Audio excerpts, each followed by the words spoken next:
have been asking how I ended up proposing to Cheryl. Well, it's a little story with that. It's really pretty personal. At the time, it was in November 1977. Cheryl and I had been together really since 1976 when I first met her at the river's edge. But during this time, somehow we had broke up. Well, she had broke up with me. I have my reasons. Anyway, it was November 1977, a day I'd never forget. I was on my way to a house party. During the process, excuse me, like I said, it's pretty personal. During the process, after I went to the house party and had left, it was in a housing development on the 7th floor. And I was attacked by some people. And during this process, I was stabbed. The people saw how badly I was stabbed, and I guess that scared them off, because it was pretty bad. I knew right off it must have been a femoral artery that was punctured. I was stabbed in my upper right thigh. I managed to walk 7 flights of stairs down out of that building. And during that process, my blood was pouring out of my body. It was like like you cut a water hose, and the blood just was sissing out. I never forget the sound it made. I was watching my blood all over, and I couldn't believe this had actually happened to me. I made it out of the building. Like I said, walked down 7 flights of steps. By the time I got to the 1st floor, I was trying to make it home at the time. I remember walking out, my legs, each one felt like 100 pounds each, because I lost just so much blood. I walked and tripped over a chain link fence and fell in the grass, face up. Meantime, it was like God was in this picture. It just so happens a couple of black Chicago detectives were patrolling the area at the time, and they saw me laying there, and they saw how bad I was hurt. And these detectives put me in their car. They knew if they called the paramedics or ambulance, I never would have made it. They put me in their car and rushed me to Michael Reese Hospital.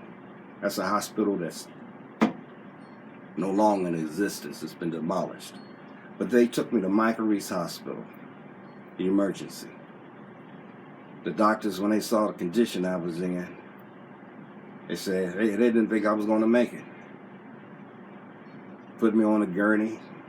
I heard one of them was on top of me, giving me chest compressions as they was riding it, rushing me in to be operated on. They told me my heart had stopped. I had no pulse. Only thing I remember was waking up and seeing all these lights around me, trying to figure out, how did I get here?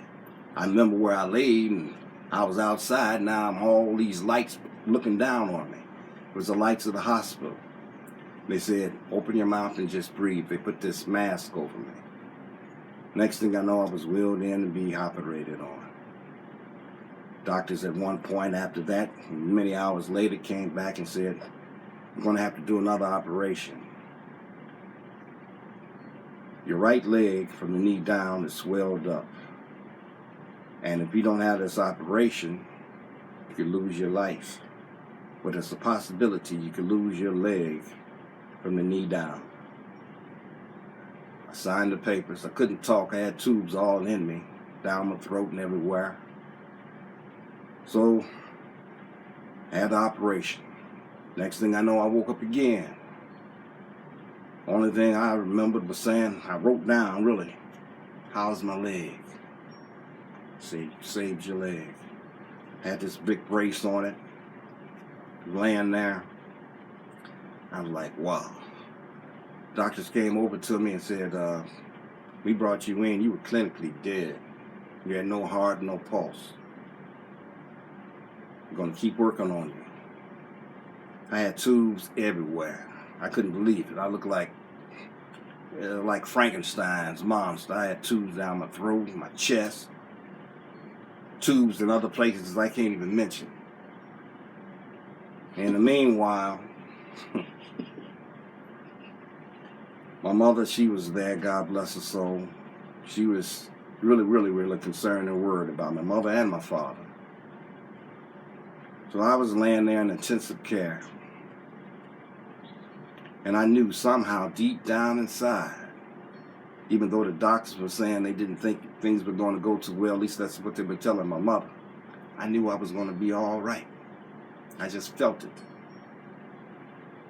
One day, my mother came over to me and she said,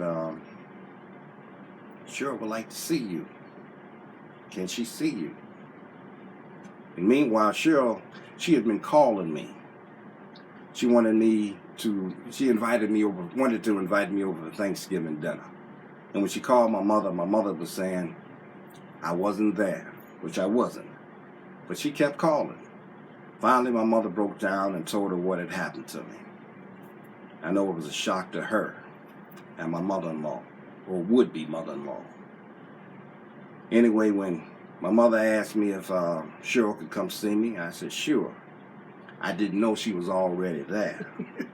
And my mother waved her over. I didn't want her to see me looking like I was. And she came on over. She kept on coming visiting me at the hospital.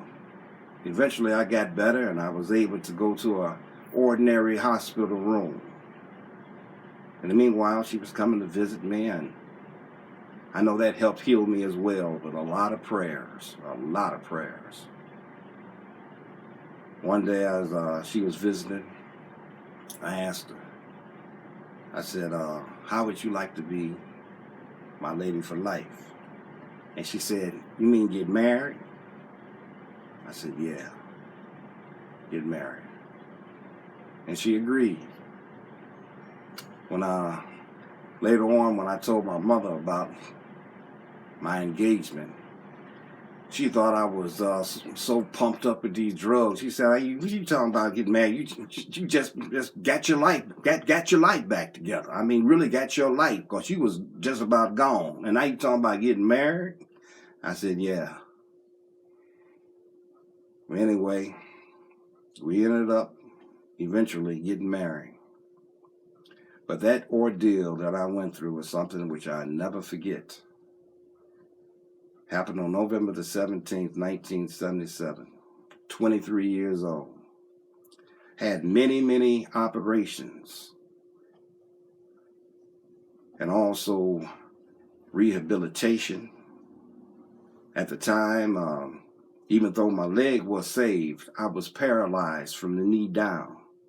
It took a whole lot of rehab and physical therapy and work on my end to get myself back up in working condition. I was off work for about 5 months, and I was in the hospital for about 3 weeks. But during that time I was off work, I was working, like I said, doing physical therapy, getting myself together. And I did. Because I wanted to go back to work, and I knew I was going to have to get married. You didn't have to get married. I didn't have to, but I wanted to. Sound like I was pregnant or something. But anyway, that's how I met Cheryl. In the hospital, laid up, and I asked her to be my wife. I want to thank you for hearing my story. I appreciate all the accolades and things that you've been saying about me. And until next time, I will see you then. Take care. Bye now.